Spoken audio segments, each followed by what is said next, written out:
Pozdrav, dragi gledatelji. Nakon kratke kreativne pauze u kojoj smo realno bili samo prezaustavili da snimimo epizodu, dolazimo sa novim izdanjem s Panoptika sa zanimljivom temom NIS2, za koju potencijalno dobar dio vas nije čuli, zato smo se danas skupili da vam možda to rasvijetlimo. I s nama su tu danas gosti Vedran Benić, kolega, koji je stručnjak za informacijsku sigurnost, i Nevenko Bartolinčić, samoprozvani stručnjak za čudne projekte ili ti ga cyber security arhitekt. I zapravo ispričali budemo pozadinu kaj je NIS2, na koga je primjenjiv i probali to malo rasvijetliti jer između ostaloga i ja recimo ne znam o čem se radi. Nova zvijezda europskog zakonodavstva NIS2 direktiva je Europske unije koja će u punom sjaju zasjati tijekom 2024. Podrazumijeva niz mjera koje bi trebale visoko podići zajedničku razinu kibernetičke sigurnosti širom Unije. Prema direktivi, mjere će se odnositi na tvrtke iz čak 18 sektora i većinski obuhvatiti operatore ključnih usluga i davatelje digitalnih usluga. Obveznike detaljno tek treba definirati zakon. To znači da će velik dio tvrtki morati implementirati i održavati mjere kibernetičke sigurnosti, kao što su upravljanje rizicima, procjena sigurnosti lanca opskrbe, upravljanje pravima i pristupom podacima, te donošenje plana kontinuiteta i oporavka od katastrofe. Službeni je tekst NIS2 direktive već objavljen, a države članice imaju rok da do 18. listopada 2024.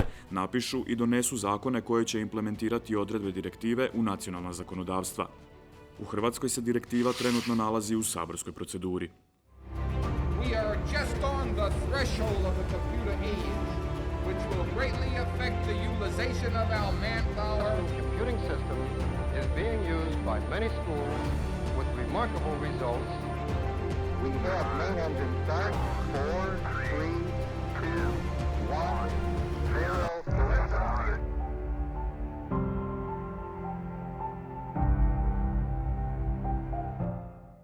Pa evo za početak, ako se možete ukratko predstaviti čim se bavite, odnosno koji je vaš background i zakaj pričate o ovoj temi koju pričate, pa evo, Vedrane. Pa, dakle, ja sam u Spanu već nekih 1,5 dana, kao što si rekao, konzultant za informacijsku sigurnost. Inače sam pravnik po struci, bilo mi je malo i čudno, ajmo reći, odnosno kad sam prelazio u IT firmu, nije to više bio moj sektor, pa mi je bilo malo i čudno, htio sam znati čime ću se to baviti, ali prezentirano mi je kao da ću se baviti proceduralnim i regulatornim stvarima u području kibernetičke sigurnosti i evo, time se sada bavim, to je u biti informacijska sigurnost. Znači dobro su ti prodali? Jako dobro su mi prodali. Okay. I to je tako? Da. Ok, Nevenko? Ja radim u Cyber Security Departmentu, Principal Cyber Security Architect. U principu radim velike složene projekte u cyber security-u ili stvari koje su nove, kao što se rekao, čudne. Dakle, pojavljaju se nove stvari koje do sada nismo radili, pa treba vidjeti ili treba integrirati stvari koje su nestandardne, pa je to obično moj zadatak. Super je kod tih security stvari, pogotovo za ovakav format emisije, da većinom se o njih ne bude pričati, jel? Ali jer imaš bilo kakav primjer čudne situacije koja je dovoljno PG-13 da možemo ju spomenuti, a da je samo obskurna i primjer tog čudnog projekta. Ti ne pada neke na pamet? Pa stvari uglavnom jesu stalno čudne, zato što imamo vrlo različite korisnike koji su potpuno različiti. Dakle, jedna stvar kad mi radimo instalacije, onda mi imamo nekakav standard i radimo po ono što mislimo da je najbolje. Međutim, kad trebaš raditi integraciju, pogotovo security, gdje postoji jako različiti veliki broj vendora, moraš to integrirati u jedan zajednički sustav i sve se to dešava u realnom vremenu. Dakle, od napada u realnom vremenu, od aplikacije koja radi u realnom vremenu, od našeg soca koji 24x7 rješava stvari. I to mora neprekidno raditi. Dakle, u tim situacijama ima dosta customiziranja stvari, mijenjanje stvari, integracija. To je onda, recimo, nije toliko standardno rješenje na koje su kod nas naviknuli. Aha, ako neki radi u produkciji, onda mijenjaš na produkciji stvari? Moraš raditi na produkciji, normalno, da. Ok. Dobro, kužim. Da sve konkretnije zovite Nevenka na kavu. Ok, NIS2. Kaj to je? Jel postoji NIS1? Jel to duplo bolje od NIS1? I kaj to znači prosječnom, možda prvo sa ove pravne strane, kaj to je, kak je došlo, a onda zapravo na kaj se primjenjuje i kako se to tehnički možda... NIS1 postoji. To je ono što je trenutno u biti na snazi. NIS1, odnosno naš lokalni zakon koji ga je implementirao. NIS2 je u biti donesen jer je sa NIS-om 1 su se napravile neke greške. Zakonodavac je napravio neke greške radi kojeg to nije funkcioniralo onako kako je trebalo funkcionirati. Sorry, kaj znači NIS? Network Information Security. Dakle, direktiva, nekakav zakon Europske unije kojim se htjelo na razini cijelog europskog tržišta postići nekakva razina, pristojna razina kibernetičke sigurnosti. Propisale su se određene mjere, disaster recovery, multifactor authentication, kriptografija s kojima se htjelo natjerati sve relevantne igrače na tržištu da u biti primijene te mjere i da drže nekakav standard sigurnosti. Je li to trenutno enforceable, odnosno je li to aktivno? Kad dolazi na snagu, zapravo, mislim da je to termin. Da, NIS 1 je enforceable i je aktivan, NIS 2 nam tek dolazi. Sama direktiva je stupila na snagu, međutim ona se prvo mora kroz lokalni zakon implementirati. Očekuje se to do kraja ove godine, sad da li će to biti do kraja godine, krajnji rok je 10. mjesec iduće godine da se implementira NIS 2 i da se donesu svi zakonski akti koji će biti vezani uz nju. Znači, to političari po nekom blueprintu rade ili moraju biti kreativni? Rade po blueprintu, moraju biti malo kreativni, prilagoditi to svakom nacionalnom zakonodavstvu. Dakle, naš zakonodavac će malo više to tvika da odgovara Hrvatskoj, u Belgiji će to raditi drugačije, negdje drugi na neki treći način, ali kostur je isti. To je baza da je kostur isti. Kužim. Mislim, ovak laički, to mi zvuči slično ISO 27001 nekakvom standardu, koji doduše nije enforceable, to nije zakon, to je samo firme si ga stave da se šminkaju, odnosno da pokažu drugim firmama s kojima rade da su one korak više kaj se tiče security-a, odnosno generalno isto certifikata. Jel? Pa u kojem su odnosu NIS 2 i ISO 27001? Pa NIS propisuje prije svega za koje grane privrede je to važno. Dakle, osnovna ideja sa NIS-om je da se digne kiberotpornost. Dakle, sposobnost firme da nastave funkcionirati nakon nekakvog napada. Prije svega za one grane privrede koje su kritične, dakle tipa energetika, opskrba vodom, proizvodnja hrane, kemijska industrija koja može izazvati probleme u okolini. I bilo je ideja da se na razini Europske unije to poboljša. I u međuvremenu su propisane pojedine mjere koje su de facto probrane iz ISO 27000. Dakle, tipa procjena rizika. Ako firma ima ISO 27000, dakle, zadovoljava kriterije koje nameće NIS. S time da te stvari su se u nekim granama industrije, recimo u financijskoj industriji, to se godinama već rješava. Recimo, ako gledamo u Hrvatskoj, među prvim stvarima koje su se desile kad je Narodna banka propisala, to je krenulo 2006. godine. Dakle, očekivati za ovo da dođe nekakve pune snage i kompletna provedba, da će vjerojatno proći godina, ako ne i desetljeća. A kada je Narodna banka propisala to 2006? Narodna banka je, kad su krenuli recimo općenito u regulaciju, to je krenulo negdje početkom 2000. godina. Recimo, 2006. je napravljena smjernica za upravljanje informacijskim sustavom u cilju smanjenja operativnog rizika. Jer kao što banke imaju, dakle, banke su vrlo specifične, važne. Recimo, banka je jedna od vrsta industrije gdje ti daš novac i nisi siguran da li ćeš dobiti nazad. S druge strane, kad nekom daš novac recimo za kupnju nečega, onda očekuješ da će te roboti doći. Međutim, tebi se može desiti da daš novac u banku i da banka propadne. Na razini države to je izuzetno problematično i Narodna banka nastoji očuvati stabilnost i prepoznalo se da između ostalog da informatička sigurnost može izazvati probleme i dodatni rizik i to se pokušalo riješiti na taj način. Da, mislim, realni problem ako ti nekom platiš i ne isporučiti robu, ali ovo sa lovom je pogotovo osjetljivo, jel? Kako je sve virtualno. Nije kripto, ali ko da je kripto. Nije kripto, ali da. Ali ko da je kripto, ne? Mislim, za banke mi je logično da na tome rade i da rade na security da neko ne mazne lovu, jel?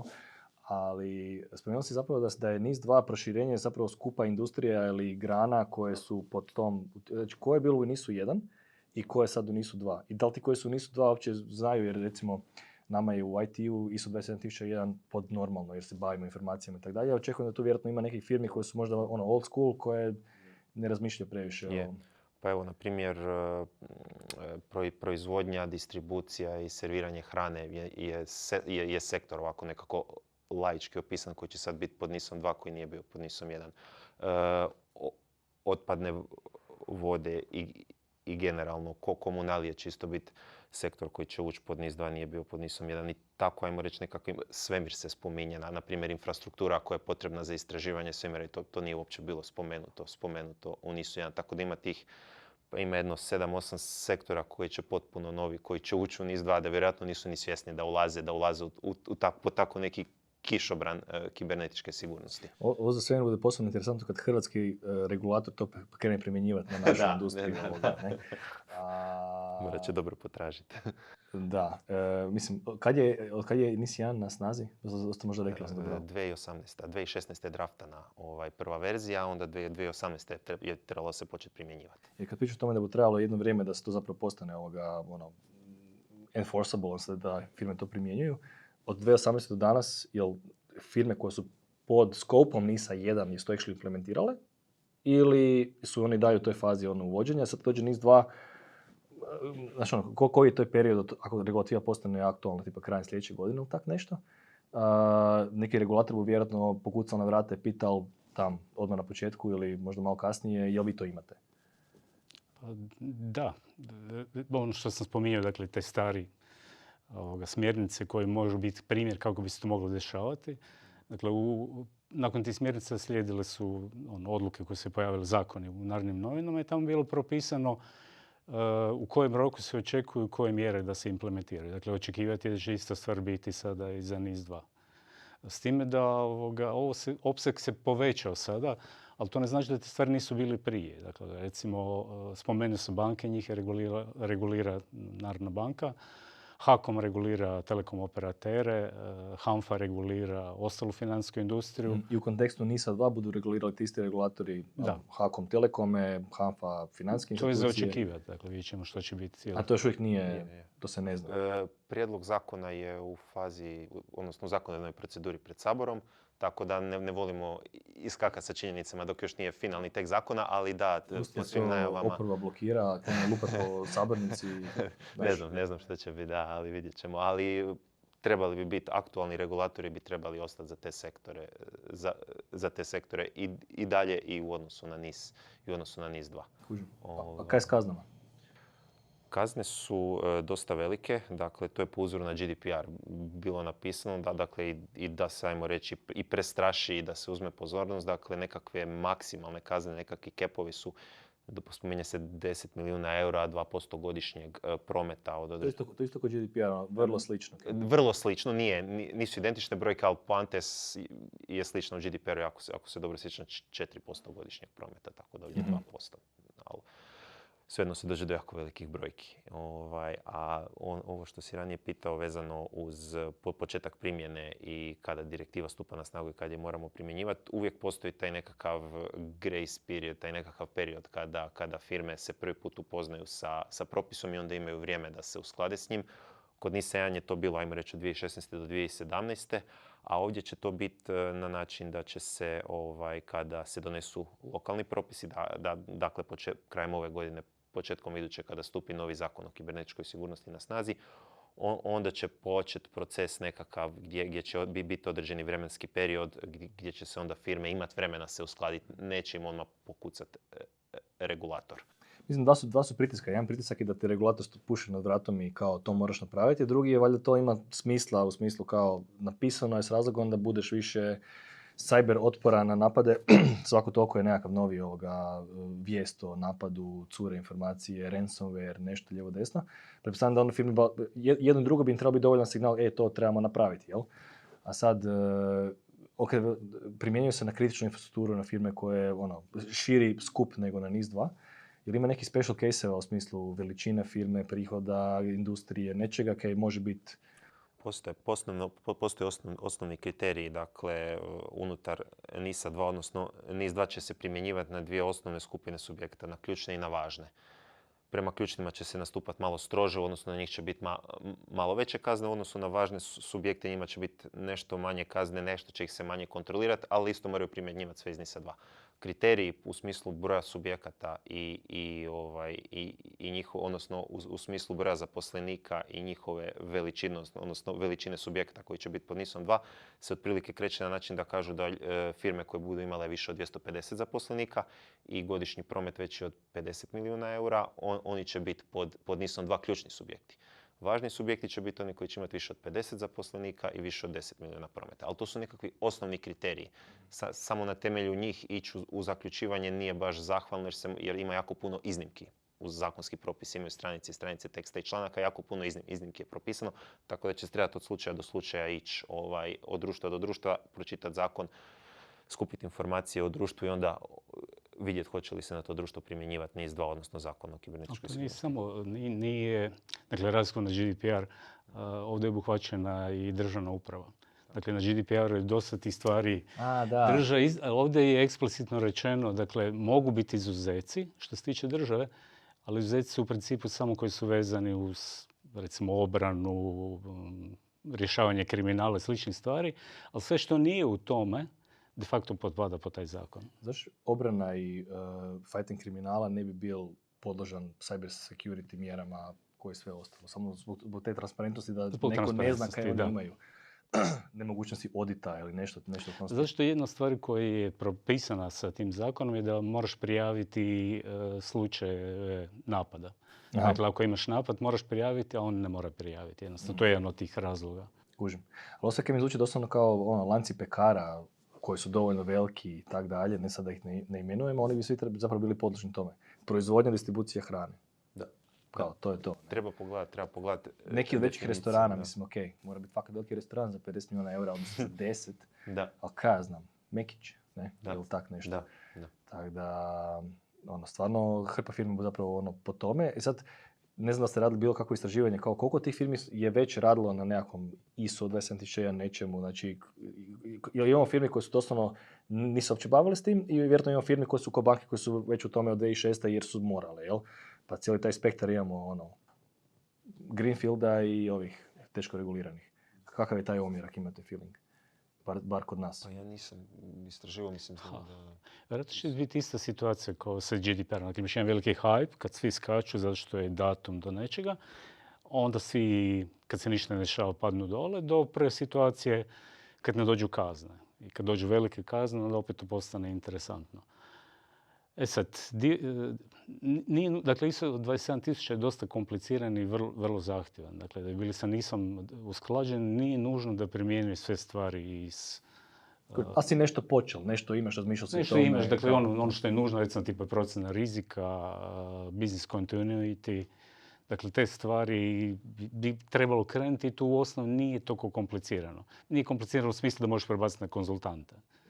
Onaj komplicirani dio je kad moraš napraviti implementaciju nečega ili to je puno posla, pogotovo za velike firme. Ali ta procjena, dakle, koja je gap analiza ili koje su ranjivosti i te stvari, to de facto, mislim da je više trošak nego problem. Kužim. A kad pričamo zapravo o tome da su firme toga svjesne da to dolazi, nisu spremne i tak dalje, otpadne vode ili tak neko. Ja ne znam da postoji privatna firma koja se bavi obradom otpadnih voda, vjerojatno ne postoji, nemam pojma, možda postoji. Isprike svima koji gledaju, koji se bave obradom otpadnih voda, a niste u javnom sektoru. Kaj da oni naprave sad? Znači to dolazi, ok, neka sljedeće godine, bude neki grace period i tak dalje, jel? Ali kako izgleda priprema za NIS 2? Pa evo, sa pravne neke strane, dakle, upoznavanje sa ISO 27001 normom, sagledavanje koji aspekti njihovog poslovanja bi se morali najviše mijenjati. Gledanje u ostalom sada već i drafta novog zakona o kibernetičkoj sigurnosti koji je u saborskoj proceduri. Dakle, sve su to neki koraci upoznavanja, predviđanja koji će možda pomoći u budžetiranju za iduću godinu, u predviđanju kako će se procesi morati prilagoditi i tako dalje. U ostalom konzultacije možda i sa stručnjacima iz tog područja kibernetičke sigurnosti i sl. To je osnovna stvar. Mislim, prva stvar koju treba razmišljati, povećati budžet. Kao budžetira da to dolazi sljedeće godine, jel? Da te ne iznenadi, nego sad kao imamo neki trošak pripreme, a nikom nije to. To je jedna stvar, a druga stvar ono što je relativno jednostavno probati, dakle, rješavati te osnovne stvari. Dakle, di smo danas, što nam treba napraviti da bi bili usklađeni sa NIS-om i na koji način to riješiti. Između ostaloga je i span obveznik NIS-a 2, jel tako? Je. Po tome kad ste ispričali. Span će biti obveznik NIS-a 2 po ovim kriterijima kako je sad raspisano, da. Fora je u tome što će svaki subjekt u Republici Hrvatskoj će kada stupi na snagu zakon tijekom iduće godine dobiti obavijest o kategorizaciji od nadležnog tijela. I onda ću toj obavijesti reći ti si obveznik NIS-a. To je isto jedna ovako zanimljiva promjena u odnosu. A to je dobar trigger zapravo. Tako je. I to će biti trigger. Od tog trenutka nadalje nije dvoznačno da ostava naš Tako je. Od tog trenutka ne moraš ti sad i tvoj pravni tim ili neko treći interpretirati jesi li ti obveznik ili nisi, nego si dobio potvrdu da si obveznik i od onda će imati svi rok od godinu dana da se usklade. To je u biti, ajmo reći, neki. I kad bi trebali dobiti to pismo iz Hogwartsa? To pismo iz Hogwartsa, dakle, nadležna tijela imaju rok za dostavu tih pisma iz Hogwartsa. I taj rok je godinu... Ti si Slytherin, ti si Gryffindor. Tako je, točno to. I taj rok je kreće stupanjem na snagu Zakona o kibernetičkoj sigurnosti, dakle, krajem ove godine, početkom iduće i traje godinu dana. Okej, kužim. Znači, ovi se dogovore u Saboru, onda to zglasaju, onda to napišu, pošalju. Tako je. I onda zapravo firme znaju jesu odabrani ili nisu odabrani. Tako je. To trenutno stoji u tekstu prijedloga zakona, opet ponavljam, to nije finalan tekst, ali sumnjam da će ga toliko drastično mijenjati da će sad i taj proces promijeniti. Dobro. Kao shameless reklama i zakaj to snimamo u Spanu, kaj mi zapravo radimo s tim u smislu, Span je obveznik toga, pa imamo i interno posla oko, sami za sebe, ali kaj mi radimo za firme koje su obveznici ili koje budu obveznici NIS-2?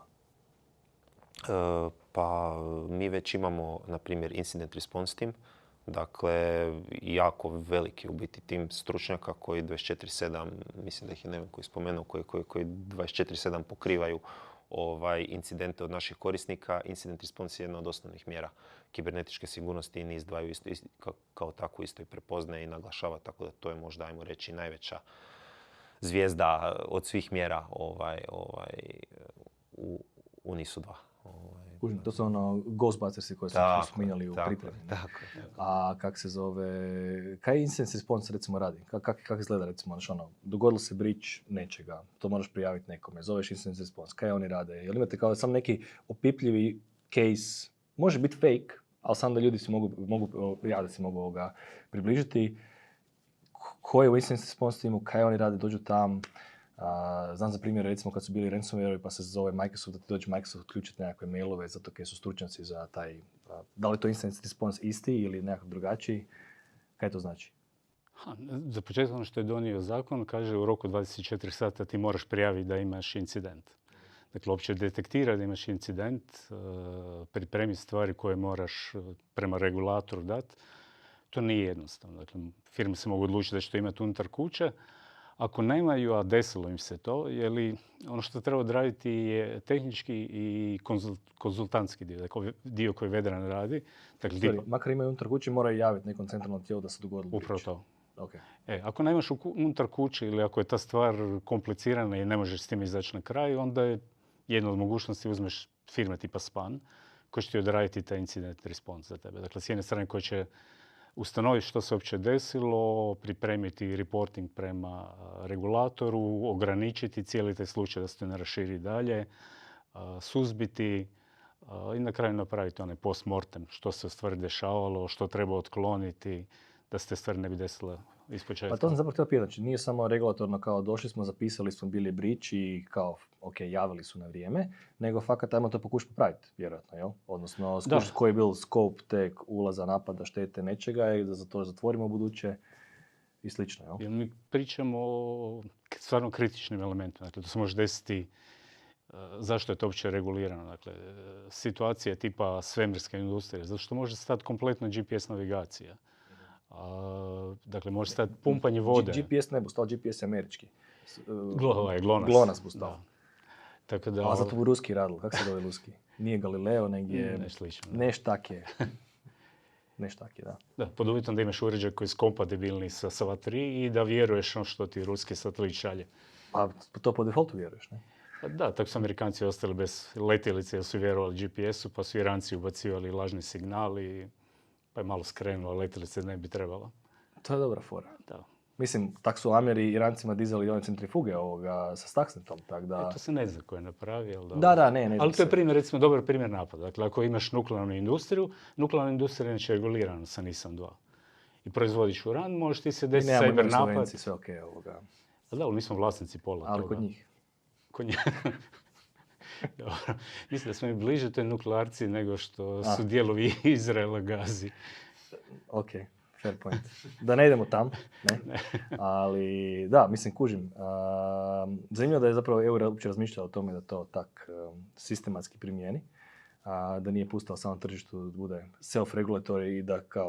Ali tržište ti je to probalo. Dakle, tržište nije blame to. Dakle, imaš financijsku industriju, dakle, shvaćaš da imaš problem i onda ćeš rađe sam donijeti regulativu, nego te regulira neko drugi koji de facto manje zna o tvojim poslovima što ti znaš. Dakle, bolje da se mi sami izreguliramo i financijska industrija ti je napravila Basel 2, dakle internu regulaciju, ili kartična industrija je napravila PCI. Međutim, ove stvari su preosjetljive, prevažne i onda prije ili kasnije uđe država i napravi regulativu koju svi moraju držati. Kužim.